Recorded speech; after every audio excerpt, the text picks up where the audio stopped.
The opportunity to discuss important provisions of last year's FAA Reauthorization Act that impact aircraft owners and pilots and the general aviation community. AOPA represents over 300,000 pilots and aircraft owners across the United States. We are fortunate to have very engaged members in every state and congressional district across the country. I am fortunate to have had the privilege to fly in our nation's aviation system for over 40 years.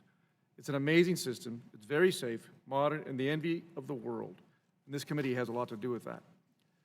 I'd like to commend the committee for its work in passing the Mr. Baker, if you could just pull out the microphone a little closer or speak more directly into it. Thank you. I would like to thank and commend the committee for its work in passing a bipartisan 5-year FAA reauthorization. Public Law 115-254 is widely recognized for both what it includes and what it does not include. Today, I will briefly mention key provisions that directly and positively impact general aviation. I would like to give a special thanks to Ranking Member Sam Graves for his leadership on several of these provisions in the Act. Thousands of public use airports across this nation rely solely on general aviation to connect over 170 million people each year. General aviation contributes over $200 billion annually to our nation's economy and produces 1.1 million jobs. With the support of this committee, Congress has appropriated additional $1 billion in discretionary funds in the fiscal year 2018 to help meet the demand of airport infrastructure needs, another $500 million in fiscal 2019. Speaking for myself and on behalf of those who fly in and out of small airports, we appreciate that support. For many private aircraft owners, aeronautical activity occurring in airport hangars include building and maintaining aircraft. AOPA has long advocated for changes to the definition of aeronautical activity in hangars. Section 131 codifies the FAA's updated hangar use policy so that the realities of general aviation flying, building, and maintenance can be realized. Several other provisions in the bill are important to the general aviation community, including Section 556, which, as you know, requires the FAA to initiate rulemaking to increase the duration of general aviation aircraft registration from 3 years to 7 years. This is a common sense provision that will help reduce workload and the cost of aircraft ownership, which AOPA strongly supports. Section 518 will keep the aircraft registry open should a government shutdown occur in the future, which will have a positive impact on general aviation registration requirements. We also support Chairman DeFazio's Aviation Funding Stability Act, which would ensure that all FAA activities are funded in the event of a government shutdown.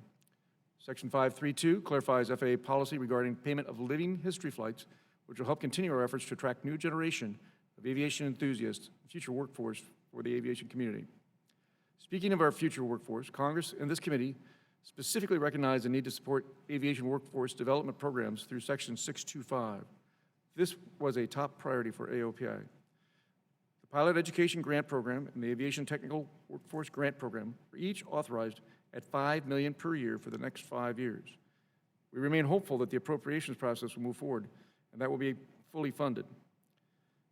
AOPA has taken a leadership role in developing our future aviation workforce through AOPA's High School Initiative by providing high-quality, STEM-based aviation education to high school students nationwide. AOPA is opening the door to aviation career for thousands of teens.